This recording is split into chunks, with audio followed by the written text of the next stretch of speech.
నమస్తే, welcome to NH TV and Nationalist hub. నేను రఘునందన్. మొత్తానికి ఎంతో కాలంగా ఎదురు చూస్తున్న డొనాల్డ్ ట్రంప్ అమెరికా అధ్యక్ష పీఠాన్ని అధిరోహించడం కాస్త ఈరోజు ఆ నిజాన్ని మనం కళ్ళారా చూసాం. ప్రపంచం అంతా కూడా చూసింది. And Donald Trump America first అంటూ కూడా ఒక కొత్త తరహా వ్యవహార శైలిని ఆయన ప్రదర్శించారు. ముఖ్యంగా 2017లో ఆయన స్పీచ్ విన్నప్పుడు ఏ విధంగా ఉండింది అనే విషయాన్ని గనక చూసినట్లయితే ఇప్పుడు 2025లో అతని స్పీచ్ చాలా ఆప్టిమిస్టిక్గా కనబడింది. భవిష్యత్తు విషయంలో ఎంతో భరోసానిస్తున్నట్లుగా కనబడింది. మరోవైపు ఎన్నో కీలకమైన నిర్ణయాలు తీసుకుంటున్నట్లుగా కనపడింది. ఇక జో బైడెన్ తీసుకున్న నిర్ణయాలను కూడా వ్యతిరేకిస్తూ అమెరికా ఫస్ట్ అంటూ అమెరికా యొక్క భవిష్యత్తును ఊటంకిస్తూ ఉన్నట్లుగా తన స్పీచ్ కొనసాగిన సందర్భం మనం చూసాం. ఏదేమైనా చాలా కీలకమైన నిర్ణయాలు తీసుకున్న సందర్భం కూడా డొనాల్డ్ ట్రంప్ స్పీచ్లో మనం విన్నాం. మనం ఒక్కసారి దాన్ని డీకోడ్ చేద్దాం. డొనాల్డ్ ట్రంప్ యొక్క ప్రసంగం ఏ విధంగా సాగింది, ఎలాంటి నిర్ణయాలు తీసుకున్నారు, అమెరికా భవిష్యత్తు ఇటువంటి నిర్ణయాల వల్ల ఏ విధంగా మలచబడుతోంది డొనాల్డ్ ట్రంప్ ద్వారా. మరోవైపు చివరగా భారత్తో అమెరికా మైత్రి కూడా ఏ విధంగా ఆశాజనకంగా ముందుకు వెళ్ళబోతోంది అనే కంక్లూజన్ తోటి మనము ఈ వీడియో స్టార్ట్ చేద్దాం. ముందుగా మనతో పాటు మామిడి గిరిధర్ గారు ఉన్నారు, అంతర్జాతీయ వ్యవహారాల విశ్లేషకులు.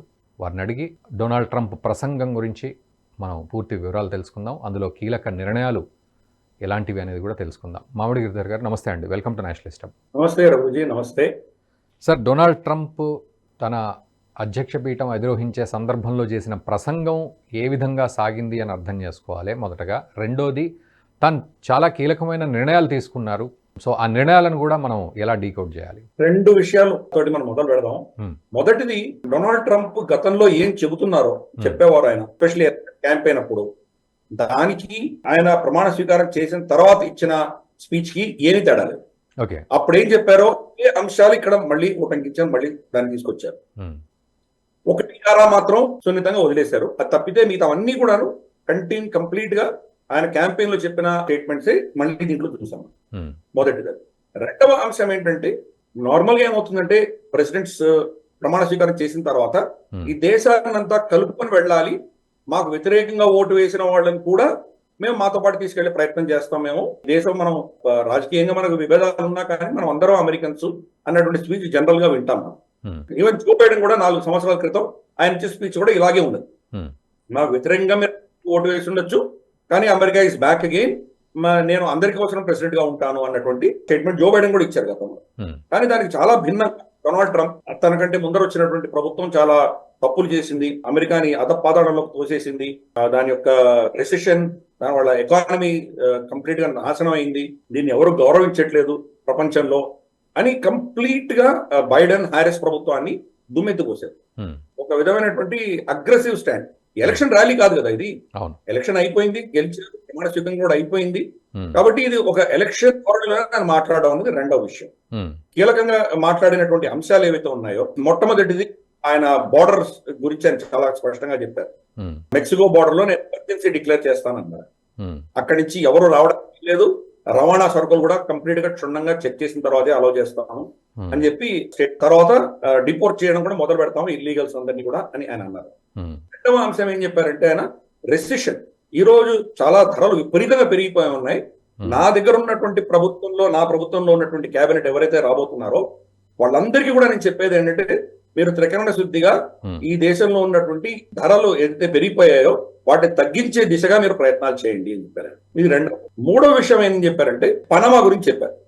పనామాకి మనం ఇవ్వకుండా అవ్వాల్సింది 38,000 మంది అమెరికన్లు చనిపోయి మనం దాన్ని కట్టాం చాలా కష్టం మీద, ఈరోజు చైనాకి ఇచ్చేసారు అది, కాబట్టి దాన్ని వెనక్కి తీసుకుని తీరుతానని చెప్పాడు. దీంట్లో చెప్పని అంశం ఏంటంటే, కెనడా గురించి, గ్రీన్లాండ్ గురించి చెప్పలేదు ఆయన. క్యాంపెయిన్ లో వాళ్ళిద్దరి గురించి మాట్లాడగానే కూడా ప్రెసిడెన్షియల్ స్పీచ్ లో ఒక పనామా గురించి మాట్లాడాడు.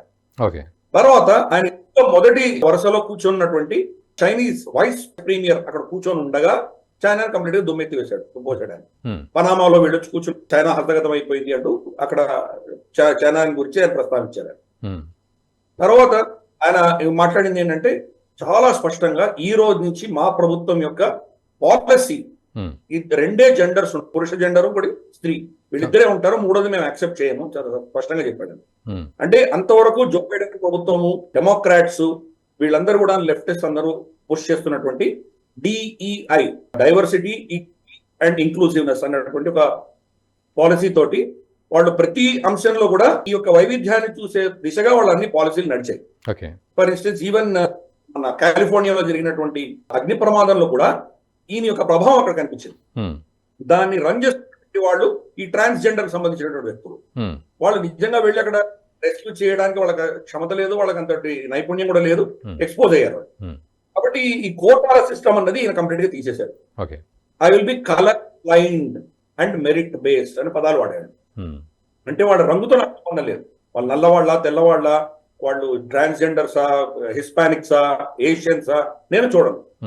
పదవికి ఎవరు అర్హుడో వాడిని మాత్రమే తీసుకుంటాను అని చాలా స్పష్టంగా చెప్పారు.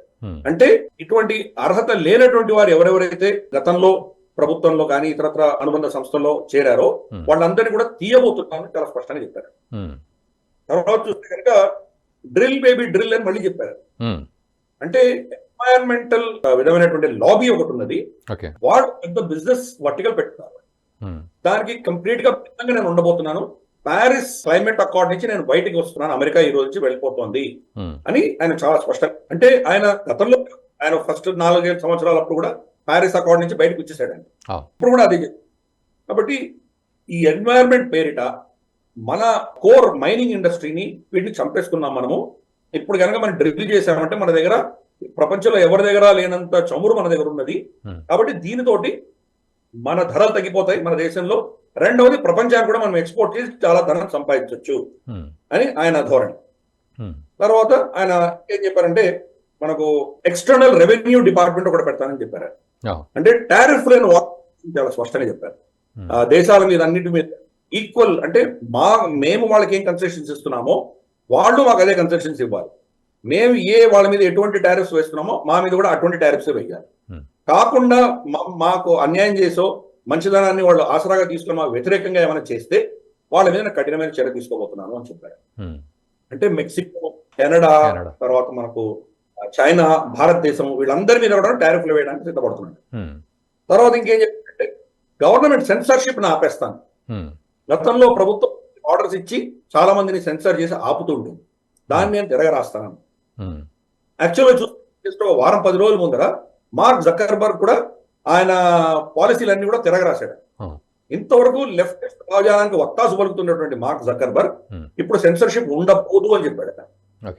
ప్లస్ సంబంధించినటువంటి ఈ వాళ్ళ డిపార్ట్మెంట్ ఏదైతే ఉంటుందో ఈ పాలసీకి సంబంధించిన డిపార్ట్మెంట్ కాలిఫోర్నియాలో ఉండేది. కాలిఫోర్నియాలో ఉంటే కనుక కాలిఫోర్నియాలో ఉన్నటువంటి డెమోక్రాటిక్ పార్టీ సంబంధించినటువంటి వాళ్ళ పాలసీల ప్రకారం వాళ్ళు ఫేస్బుక్ ని, జకర్బర్గ్ ని కూడా ప్రాసిక్యూట్ చేయొచ్చు. అందుకని ఆయన అక్కడి నుంచి ఆ డిపార్ట్మెంట్ ని టెక్సస్ కి షిఫ్ట్ చేశాడు. అంటే 180 degrees ఆపోజిట్. అంతవరకు డెమోక్రాటిక్స్ గా వక్తాసు పలుకుతున్నటువంటి జకర్బర్గ్ ఈ రోజు రిపబ్లికన్ కూటమిలో కూర్చున్నాడు. అంటే దీనికి ఆయన ప్రమాణ స్వీకారం చేయక ముందరే జకర్బర్గ్ కి వార్నింగ్ ఇచ్చాడు. ఎవరు? Donald Trump. ఆయన కలవడానికి జకర్బర్గ్ వెళ్తే ఆయనకు వార్నింగ్ ఇచ్చాడు కాబట్టి ఆయన ఆల్రెడీ వెనక్కి వెళ్ళిపోయాడు. అదే పంత గవర్నమెంట్ డిపార్ట్మెంట్స్ అన్నింటిలో కూడా నేను చూడబోతున్నాను.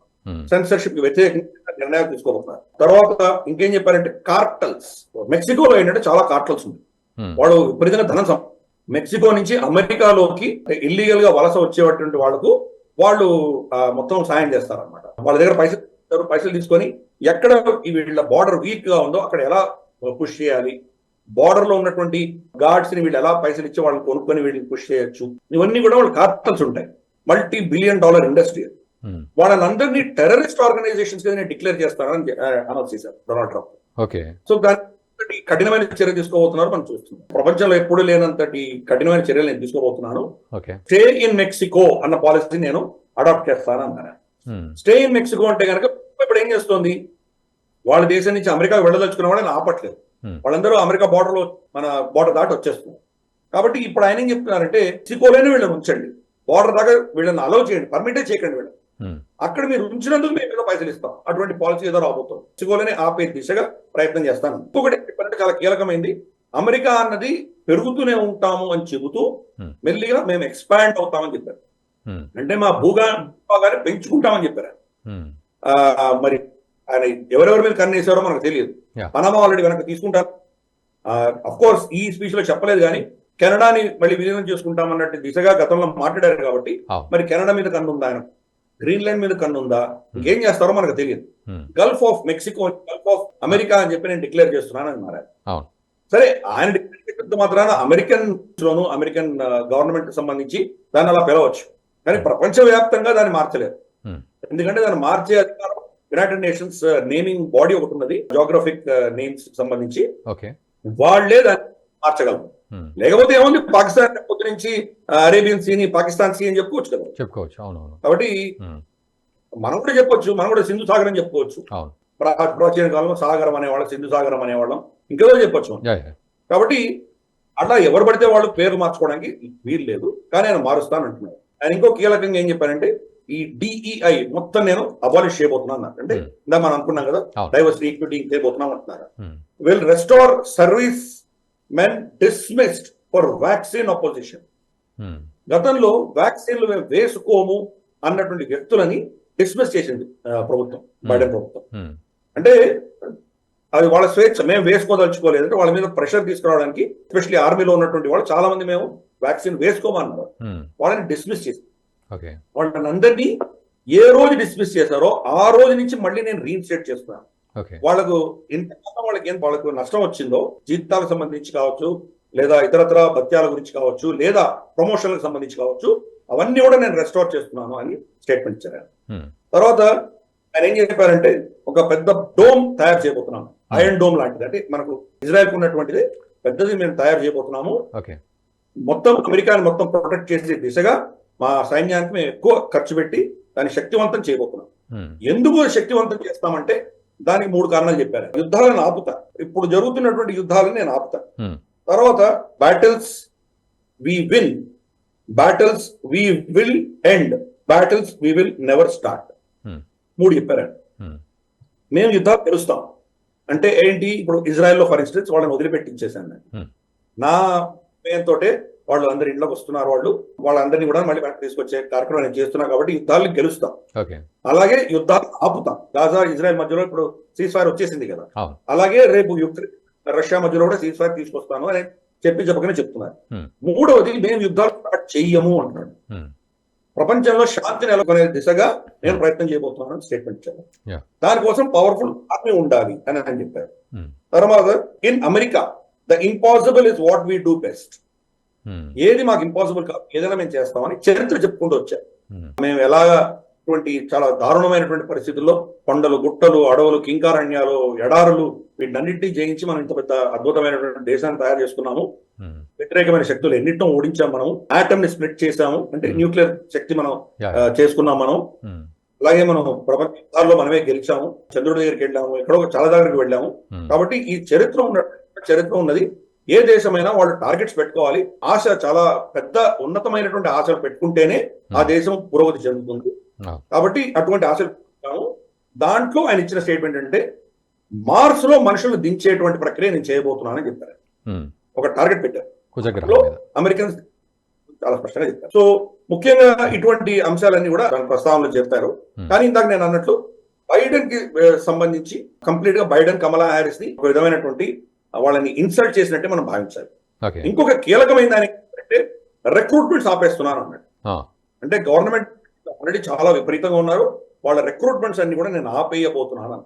ఎందుకంటే డాజ్ అని డిపార్ట్మెంట్ పెట్టారు కదా, డిపార్ట్మెంట్ ఆఫ్ గవర్నమెంట్, వాళ్ళు ప్రభుత్వాన్ని తగ్గించే దిశగా వాళ్ళు ప్రయత్నాలు చేయబోతున్నారు. ఏ డిపార్ట్మెంట్స్ చేయాలి, ఫర్ ఇన్స్టెన్స్ మనకు తెలుసు డిఈఐ డిపార్ట్మెంట్ ఎలా మూతపడబోతుంది. అలాగే చాలా ఇవన్నీ కూడా అంశాల్లో బహుశా వాళ్ళ ప్రభుత్వ ఉద్యోగులందరినీ చాలా మందిని డిస్మిస్ చేసేటువంటి పరిస్థితులు మనం చూడబోతున్నాం. అందుకనే కొత్త రిక్రూట్మెంట్ ఆపేశారు. ముందర ఉన్న వాళ్ళ పరిస్థితి ఏంటో చూద్దాం, అవసరమైతే రిక్రూట్ చేస్తాం, లేకపోతే లేదు, ఇప్పుడైతే ఫ్రీజ్ అంటారు. సో తర్వాత ఎనర్జీ ఎమర్జెన్సీ అంటే ఎమర్జెన్సీ డిక్లేర్ చేస్తే కనుక ఎమర్జెన్సీ పవర్స్ వస్తాయి దగ్గర. ఆ పవర్స్ తోటి ఇప్పటి వరకు ఉన్నటువంటి చట్టాలు, జో బైడెన్ లాంటి వాళ్ళు రాసినటువంటి ఏవైతే ఆర్డర్స్ ఉన్నాయో, ఆయన కొన్ని సముద్రం ప్రాంతాలన్నింటిలో కూడాను డ్రిల్లింగ్ చేయడానికి వీలు లేదు అని చెప్పి ఆఖరి రోజులో ఆయన ఒక ఫర్మాన్ లాంటిది జారీ చేశారు, ఒక ఆర్డర్ ఇష్యూ చేశారు ఆయన జో బైడెన్. ఇప్పుడు అన్నిటి రాయబోతున్నాడు. ఎందుకు ఎమర్జెన్సీ, ఎలాగైతే బార్డర్ లో ఎమర్జెన్సీ డిక్లేర్ చేశారో అలాగే వీటి మీద కూడా ఆయన ఎమర్జెన్సీ డిక్లేర్ చేయడం మనం చూసాం. ఉమ్, సరే, ఆయన స్వీకారం అయిన తర్వాత పెద్ద ర్యాలీ చేసుకున్నారు. ఆయన ర్యాలీ అయిన తర్వాత అక్కడికక్కడే ఒక 10-12 ఆర్డర్స్ మీద సంతకాలు పెట్టారు. ఉమ్, తర్వాత ఆయన ఆఫీస్ కూడా చాలా సంతకాలు పెట్టారు. వాటిలో కీలకమైన ఏంటంటే జో బైడెన్ సంతకాలు పెట్టినటువంటి ఎగ్జిక్యూటివ్ ఆర్డర్స్ లో 78 ఎగ్జిక్యూటివ్ ఆర్డర్స్ ని తిరగరాశారు ఆయన. ఉమ్, తర్వాత federal workers must return to full time in person. Um, work from home Joe Biden ఏం చేశారంటే వీళ్ళు ప్రభుత్వాన్ని తగ్గిస్తారు అన్న భయం వాళ్ళకి అర్థమైన తర్వాత ఆయన ఆర్డర్స్ ఇష్యూ చేసి మీరు ఇంటి నుంచి కూడా వర్క్ చేయొచ్చు అని చెప్పి, పార్ట్ టైం కూడా చేయొచ్చు అని అటువంటిది కూడా తీసుకొచ్చారు. సో దాంతో ఖర్చు తగ్గి ఉద్యోగాలు పోవు అన్న దిశగా ఆయన వాళ్ళని కాపాడే దిశగా ఏదో ఆర్డర్ ఇష్యూ చేశాడు. ఇమ్మీడియట్ గా ఇప్పుడు మీరు ఆఫీస్కి వచ్చి తీరాలి, మీరు ఇంట్లోంచి పనిచేస్తే వర్క్ అట్ హోమ్ రిజెక్ట్ చేస్తున్నాను అని చెప్పి ఆర్డర్ ఇష్యూ చేశాడు. అలాగే కాస్ట్ ఆఫ్ లివింగ్ క్రైసిస్, విపరీతంగా అందరి ధరలు పెరిగిపోయి ఉన్నాయి. దీనికి సంబంధించి మా గవర్నమెంట్ కంప్లీట్ గా ఫోకస్ పెట్టబోతోంది.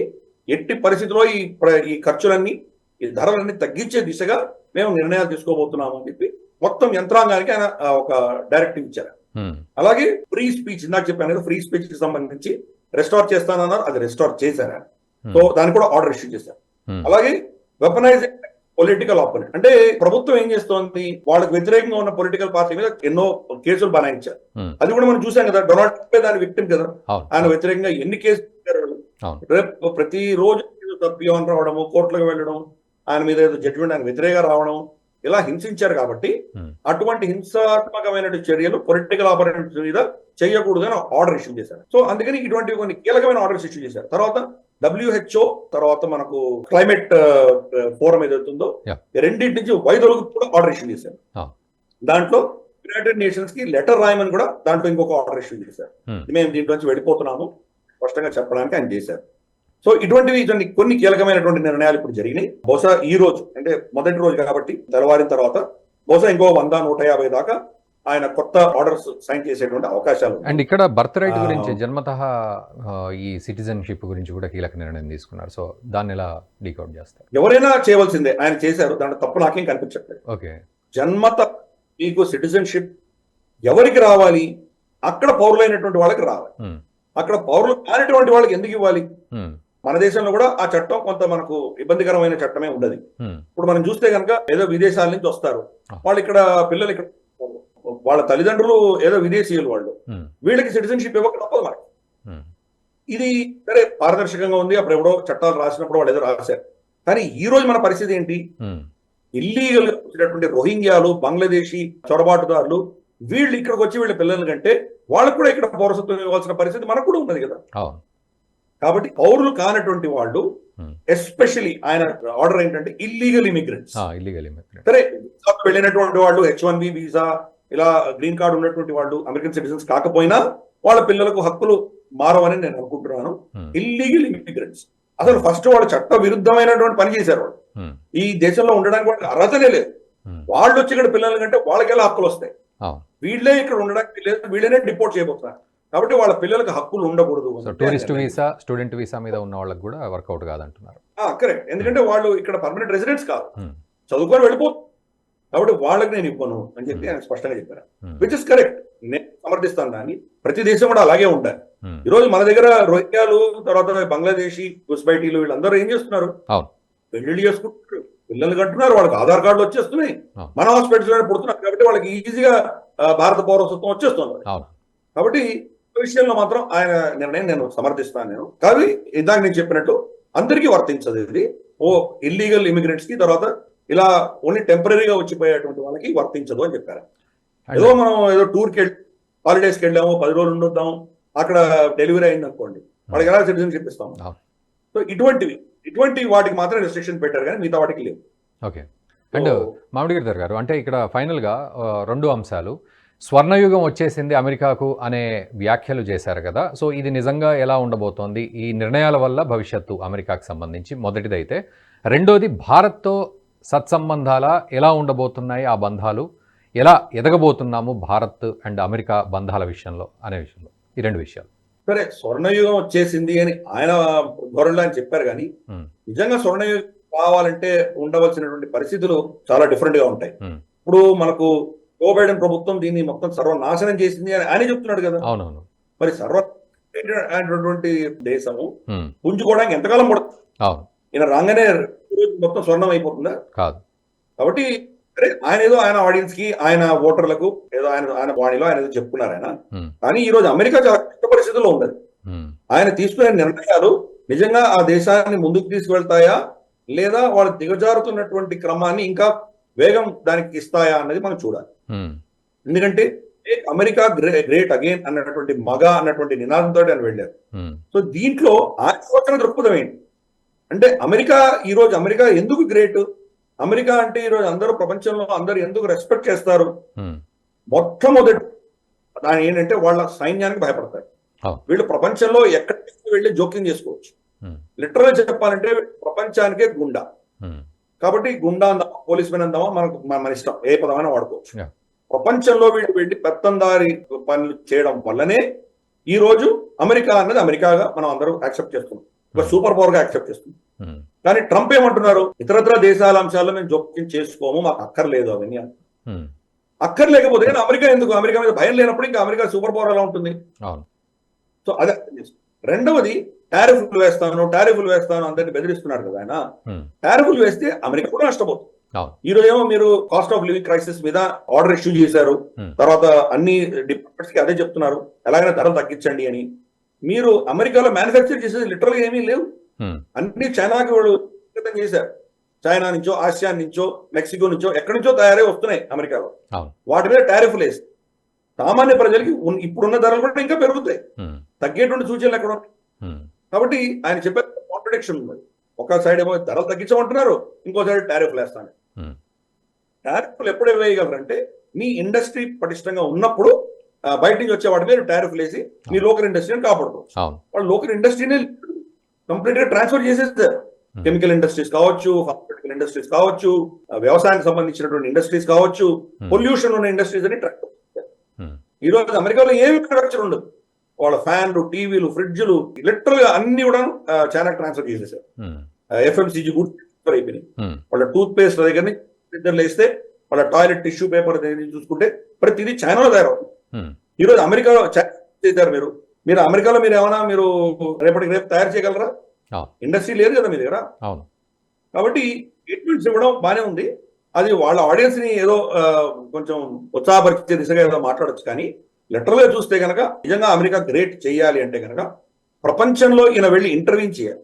ఓ టారిఫ్లతోటో లేకపోతే ఏదో ఆంక్షలతోటో ఈ బెదిరింపులతోటి మీరు ఏం చేయలేరు. ఎందుకంటే మనం చూసాం, మనం ఆంక్షలు విధించడం వల్ల ఎవరికి ఏమి నష్టం జరగలేదు. ఎన్నో దేశాల మీద ఆంక్షలు విధించారు. ఇరాన్ మీద ఆంక్షలు విధించారు. ఇరాన్ అమ్ముకుంటోంది, ఇజ్రాయెల్ కూడా బెదిరిస్తోంది కదా. వాడు అద్భుతమైనటువంటి కామికాజీ డ్రోన్స్ తయారు చేస్తున్నారు, అవి రష్యాకి ఇస్తున్నారు. రష్యా ఇప్పుడు యుక్రెయిన్ అదే వాడుతోంది. కాబట్టి మీరు ఆంక్షలు విధించిన దాని ఏమవుతుంది? రష్యా మీద ఆంక్షలు విధించారు, ఏమైంది? ఈరోజు యుద్ధం కంటే ముందర దాని విలువ ఎంత ఉండిందో రూబుల్, అంతకంటే ఇప్పుడు బలం పుంజుకుంది వాళ్ళ రూబుల్. కాబట్టి ఆంక్షలు ఏమైంది? మన మీద కూడా అప్పుడు ఆంక్షలు విధించారు. న్యూక్లియర్ టెస్ట్ చేసి ఆంక్షలు విధిస్తే ఏమైంది? క్రయోజెనిక్ టెక్నాలజీ మనకు ఇవ్వకూడదు అని చెప్పారు వాళ్ళు. ఏమైంది? ఇప్పుడు మనమే సరే మనకు 10-15 సంవత్సరాలు డిలే అయింది. బహుశా టెక్నాలజీ అప్పుడే వచ్చి ఉంటే మనం అప్పుడే పెద్ద పెద్ద రాకెట్స్ వేసి ఉండేవాళ్ళు. ఇంతలోపల ఏం చేసాం మనం?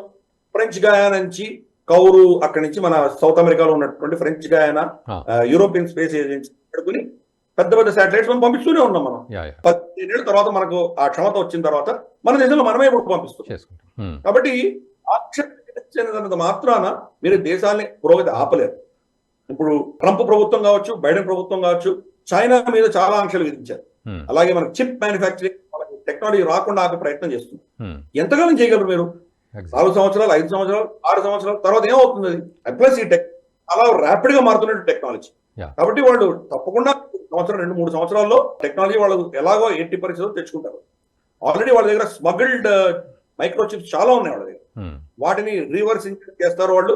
కొన్ని సంవత్సరాల్లో మళ్ళీ ఆ టెక్నాలజీ వచ్చేస్తుంది. అమెరికన్ టెక్నాలజీ ధీటుగా నిలబడగలదు. కాబట్టి ట్రంప్ కూడా అదే చెప్తారు, నేను మళ్ళీ ఆంక్షలు విధిస్తాను, టారిఫ్లు వేస్తాను. సో ఇవన్నీ కూడా వచ్చే 3-4 సంవత్సరాల్లో గుణం చూపించవచ్చు అమెరికాకి. అండ్ ఇక్కడ అమెరికా అంటే భయం లేకపోతే ప్రపంచంలో ఈయన యుద్ధం చేయరు, మా మీద ఏదో టారిఫ్లు వేస్తాడు కానీ అంత మించి ఏం చేయలేడు అన్నటువంటి ఒక అభిప్రాయం వచ్చిందంటే క్రమేపీ అమెరికా మీద ఉన్నటువంటి భయం పోవడం మొదలు పెడితే అమెరికానే పతన దిశగా వెళ్తుంది కాబట్టి అందుకని ఈయన మేక్ అమెరికా గ్రేట్ అగైన్ అన్నటువంటి ఈయన భావజాలం నేను అమెరికా మీద ఫోకస్ పెడతానన్నది బహుశా ఆయన గుణం చూపించకపోవచ్చు అని నా ఉద్దేశం. అండ్ చైనా అన్నారు కాబట్టి మరొక విషయం అండి, అంటే టిక్ టాక్ గురించి మనకు తెలుసు భారత్ ఎందుకు బ్యాన్ చేసింది టిక్ టాక్, చాలా యాప్స్ కూడా. బట్ అలాంటి టిక్ టాక్ విషయంలో 50% పార్ట్నర్షిప్ అమెరికాది ఉంటుంది.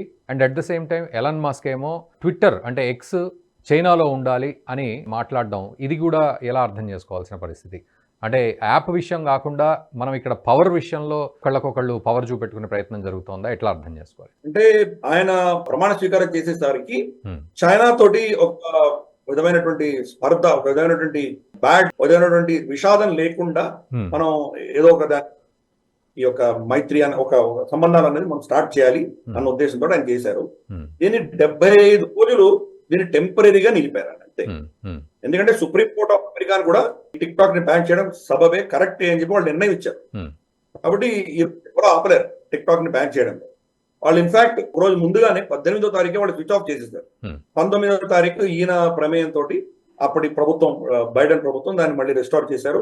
సో మళ్ళీ టిక్ టాక్ వచ్చేసి ఆయన స్పీచ్ లో ఏం చెప్పారంటే, టిక్ టాక్ చిన్నపిల్లలు చాలా మంది చూస్తున్నారు కాబట్టి బాగానే ఉంది, దాన్ని వాడుకుంటాము. సరే చైనాకి మన డేటా లీక్ అవుతుంది అని అంటున్నారు అందరూ, అది ఓకే, కానీ ఇంతకంటే చాలా పెద్ద ప్రాబ్లమ్స్ చాలా ఉన్నాయి, ముందు అవి హ్యాండిల్ చేసినారో దీనికి దగ్గర వస్తానని అన్నారు ఆయన. కాబట్టి చూద్దాం, దీన్ని ఒక బార్గెనింగ్ చిప్ గా వాడుకునేటువంటి సూచనలు ఎక్కువ కనిపిస్తున్నాయి. ఎలాన్ మస్క్ సంబంధించిన ఎక్స్ కావచ్చు, ఫేస్బుక్ కావచ్చు, మన జుకర్బర్గ్ ది, గూగుల్, ఇవన్నీ కూడాను చైనాలో మీరు మాకు పర్మిషన్ ఇస్తే మేము టిక్ టాక్ ని, బైట్ డాన్స్ వీళ్ళందరికీ కూడా పర్మిషన్ ఇస్తాం, లేకపోతే మూసేస్తాం అని కూడా బెదిరించవచ్చు. ఇదంతా కూడా బార్గెనింగ్ కోసం చేస్తున్నారు ఆయన. ప్రతిదీ కూడా ఒక మాక్సిమం పొజిషన్ తీసుకుంటున్నాడు ఆయన. గ్రీన్లాండ్ మాలో కలిసిపోవాలి, కెనడా మాలో కలిసిపోవాలి, పనామా మాలో కలిసిపోవాలి, పొజిషన్ నుంచి ఆయన మాట్లాడడం మొదలు పెట్టాక బార్గెనింగ్ లో ఎక్కడో కిందికి వస్తారు, కాంప్రమైజ్. సరే మీ దగ్గర పెట్టుకో, కానీ ఆ కాంట్రాక్టర్స్, చైనీస్ కాంట్రాక్టర్లు తీసి అమెరికన్ కాంట్రాక్టర్లు పెట్టుకో అని అనొచ్చు. నా మీద అమెరికా పెడుతున్న షిప్లింగ్ నువ్వు చార్జెస్ తగ్గించు అని చెప్పొచ్చు. ఏదో ఎక్కడో మధ్యలో ఒప్పందం తెచ్చుకుంటారు. అలాగే గ్రీన్లాండ్ తో కూడా ఏదో వాళ్ళని బాగా బెదిరించి మా స్థావరాలు పెంచుకుంటాం, ఇక్కడ మొత్తం మా ఇన్ఫ్లుయెన్స్ ఎలా ఉంటుంది, ఎలా ఉంటుంది, దీని మీద పర్మిషన్ ఇవ్వండి ఏదో చెప్తాం. సో అందుకని ఇవన్నీ కూడా ఏంటంటే ఆయన బార్గెనింగ్ చిప్ కోసం ఈవెన్ టిక్ టాక్ లాంటి దాన్ని కూడా 75 రోజులు ఆయన వాయిదా వేశారు. అది ఒక కత్తిలాగా, తల మీద కత్తిలాగా దాన్ని చైనా మీద వాడుకోబోతున్నారు. 75 రోజుల లోపల కలుస్తారు. కలిసినప్పుడు ఈ చర్చల్లో ఇవన్నీ కూడాను ఒక అస్త్రంగా వాడు వాడుకోబోతుంది. ట్రంప్ అదే చేస్తారు, లేదా శాంక్షన్స్ కానీ ఇటువంటి బెదిరింపులతోటి ఆయనకు కావాల్సింది ఆయన సాధించుకుంటాడు. కాబట్టి చూద్దాం రాబోయే రోజుల్లో మరి దీని మీద ఎటువంటి నిర్ణయం తీసుకుంటారో. ప్రతిపాదన పెట్టాడు ఆయన 50-50 ఇటువంటి ప్రతిపాదన పెట్టాడు, కానీ అది చైనా ఒప్పుకోవాలి కదా.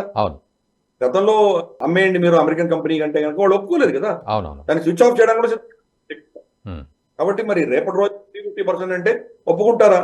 ఒప్పుకోవచ్చు. అప్పుడు బహుశా మళ్ళీ స్విచ్ ఆఫ్ చేయాలా లేదా అని అప్పుడు ఆలోచన చేయాలి. ఓకే, ఫైనల్ చూద్దాం. ఫైనల్గా సార్, భారత్తో ఎలాంటి సంబంధాలు ఉండబోతాయి? యాక్చువల్లీ ప్రమాణ స్వీకారానికి ప్రధాని మోదీని పిలవలేదు అనే చర్చే బాగా జరిగింది ఇక్కడ. విదేశాంగ మంత్రి ఎస్ జయశంకర్ అక్కడ కనబడడం సో కొంత ఊరట కలిగించింది చూసేవాళ్ళకి కూడా. బట్ ఎలా అర్థం చేసుకోవాలి భారత్తో సంబంధాల విషయంలో భవిష్యత్తుకు సంబంధించి? అంటే యాక్చువల్గా మోదీ గారిని పిలవకపోవడమే మంచిదని నాకు అనిపించింది. ఓకే, ఎందుకంటే చూసాం కదా, చిన్న రూమ్ లో చేశారు వాళ్ళు. ఆ చిన్న రూమ్ లో ఎవరు కూర్చోవడానికి కూడా సమయ ప్లేస్ లేదు, అక్కడ నిలబడున్నారు అందరూ. అటువంటి పరిస్థితులలో మోదీ గారు వెళ్తే కూడా ఆయనకు ఒక గౌరవమైన స్థానం ఉండేది కాదు అక్కడ. జయశంకర్ గారు పెట్టారు, సరే ఆయన మొదటి రోలో కూర్చున్నారు, ఆయన దక్కే గౌరవం ఆయన దక్కింది. కానీ మనం చూస్తే అక్కడ ఏ దేశాధినేతను ఆయన కలిసినటువంటి దాఖలాలు లేవు అక్కడ.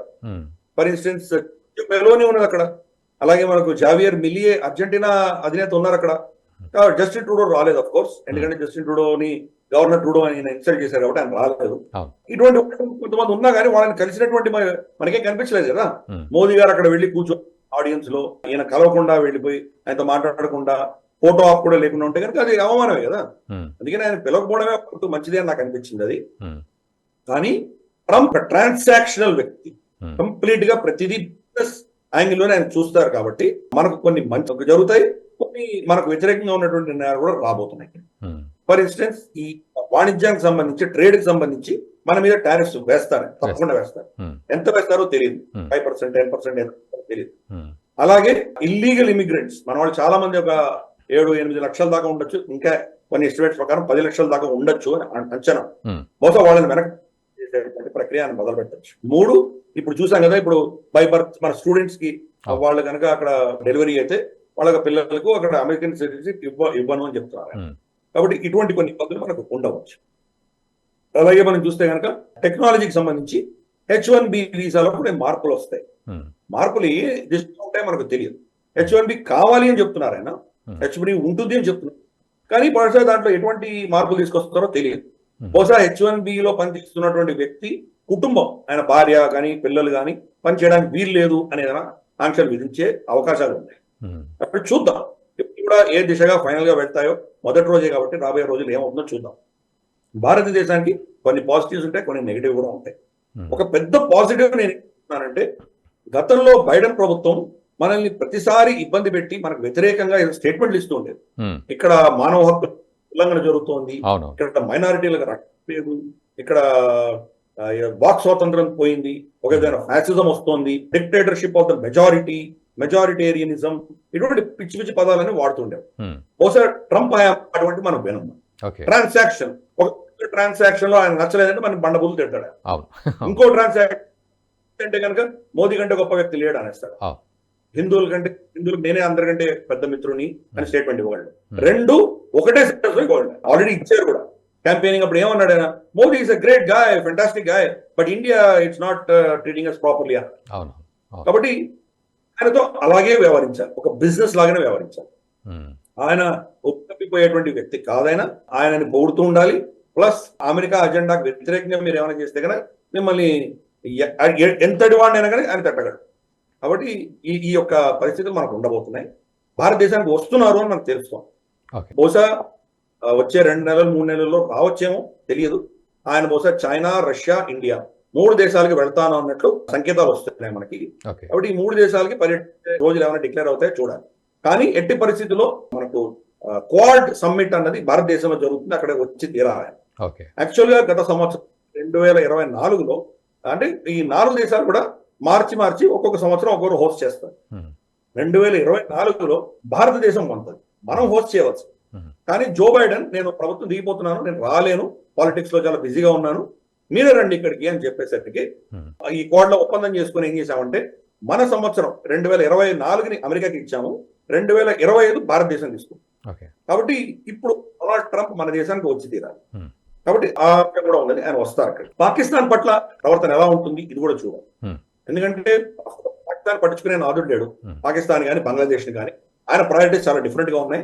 కానీ ఆయన ప్రభుత్వం కంప్లీట్ గా పదవిలోకి వచ్చిన తర్వాత మార్కో రూబియోని ఆల్రెడీ వాళ్ళు కన్ఫర్మ్ చేశారు సెనెట్. మిగతా వాళ్ళ కన్ఫర్మేషన్స్ రేపట్లో ఈ వారంలో వస్తాయి అన్ని మిగతా కన్ఫర్మేషన్స్ కూడా. మార్కో రూబియో పాకిస్తాన్ కి వ్యతిరేకమైనటువంటి వ్యక్తి, ఇండియా కాకస్ లో వ్యక్తి. కానీ మరి డొనాల్డ్ ట్రంప్ పెట్టిన ప్రయారిటీస్ ప్రకారం మరి ఆయన ఏ థియేటర్స్ లో ముందర ప్రయారిటీ పెడతారో చూడాలి. ఆల్రెడీ కొన్ని సంఖ్య డొనాల్డ్ ట్రంప్ కి సంబంధించినటువంటి ఒక వ్యక్తి, ఆయన ప్రభుత్వంలో ఈరోజు చేరబోతున్నటువంటి వ్యక్తి, ఇమ్రాన్ ఖాన్ ని సమర్థిస్తూ ఆయన ఆల్రెడీ స్టేట్మెంట్ ఇష్యూ చేశారు. ఎందుకంటే ఇమ్రాన్ ఖాన్ కూడా పాలిటిక్స్ లో ఉన్నటువంటి వ్యక్తి కాదు, బయట నుంచి వచ్చినటువంటి వ్యక్తి, స్పోర్ట్స్ మ్యాన్. డొనాల్డ్ ట్రంప్ కూడా పాలిటిక్స్ లో ఉన్నటువంటి వ్యక్తి కాదు, బిజినెస్ మ్యాన్ గా ఇలా వచ్చారు. కాబట్టి మనం అందరం కూడా అవుట్ సైడర్స్ అన్నటువంటి ఒక భావన ఆయనకున్నది. మరి అటువంటి పరిస్థితుల్లో అక్కడ ఇమ్రాన్ ఖాన్ మళ్ళీ రీఇన్స్టేట్ చేసే దిశగా ఆయన ఏమైనా నిర్ణయం తీసుకుంటారా? ఇక్కడ మహమ్మద్ యూనిస్ కి సంబంధించి ఆయన యూనిస్ కంప్లీట్ గా బిల్ క్లింటన్ వాళ్ళ మిత్రుడు కాబట్టి వాళ్ళకి వ్యతిరేకంగా ఈయన తీసుకుంటారా, ఎప్పుడు తీసుకుంటారు, ఇవన్నీ చూడాలి. కొన్ని పాజిటివ్స్ ఉంటాయి, మనకు కూడా ఉంటాయి. ఆయన గత టర్మ్ లో 4 ఏళ్ల టర్మ్ లో మనకి ఏం చేశారు, ఆయన పాకిస్తాన్ కి ఫండింగ్ ఆపేశారు. $200 మిలియన్ ప్రతి సంవత్సరం వెళ్ళేది ఆయన ట్వీట్ చేసి ఆపేశాడు. కానీ అదే జో బైడెన్ ఇరాన్ నుంచి మనం చెమురు కొనుక్కోవడానికి వీలు లేదు అని మన ఒత్తిడి తెచ్చి దాన్ని ఆపించేశాడు. మరి ఇరాన్ నుంచి కొనుక్కోలేదు, ఈరోజు కొనుక్కోవట్లేదు. ఇరాన్ నుంచి, రష్యా నుంచి కొనుక్కోవడానికి అమెరికా పర్మిషన్ ఇచ్చింది కాబట్టి కొంటున్నాం. లేకపోతే వాళ్ళు కనుక నిజంగా కఠినంగా ఉంటే మనం అది కూడా కొనే పరిస్థితి లేదు మనం. కాబట్టి ఇటువంటిది ఏం చేయగలడు? గతంలో కూడా కరోనా వచ్చినప్పుడు క్లోరోక్విన్ టాబ్లెట్స్ ని భారతదేశం ఎందుకు ఇవ్వదో నేను చూస్తాను, వాడిని ఏం చేయాలో చేస్తానని చెప్పి బెదిరించాడు అప్పుడు కూడా. కాబట్టి అనేది ఒక చాలా మిక్స్డ్ గా ఉంటుంది. ఎప్పుడు ఎలా ప్రవర్తిస్తాడో మనం చెప్పలేము.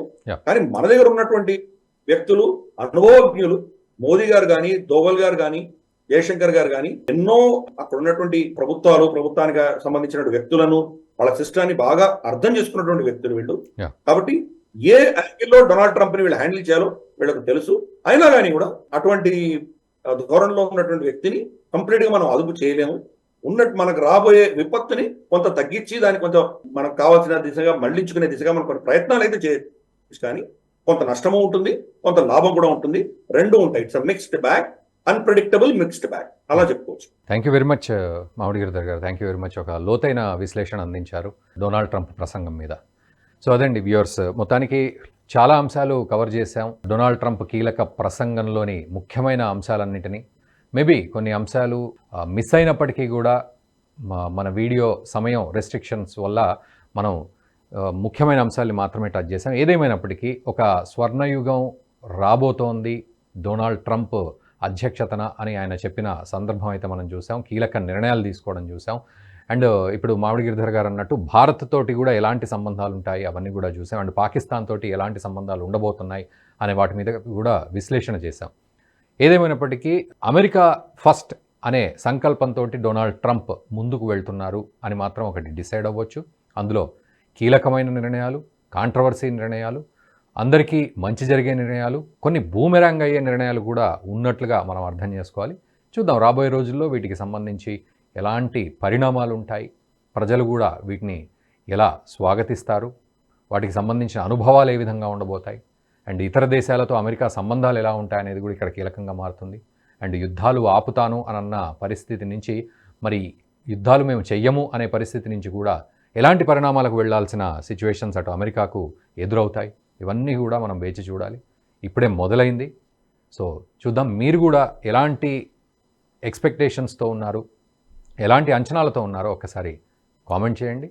ఈ వీడియోని మీ మిత్రులకు కూడా షేర్ చేయండి. Thank you very much. ఈ వీడియో మీకు నచ్చినట్టయితే లైక్ చేయండి, 10 మందికి షేర్ చేయండి. అలాగే కామెంట్ల రూపంలో మీ అభిప్రాయాలను మాతో పంచుకోండి. Nationalist hub group of channels ను సబ్స్క్రైబ్ చేసుకుని తెలుగునాట జాతీయవాద జర్నలిజాన్ని ప్రోత్సహించండి. ఈ వీడియో కింద ఉన్న బెల్ ఐకాన్ పై క్లిక్ చేయడం మర్చిపోవద్దు.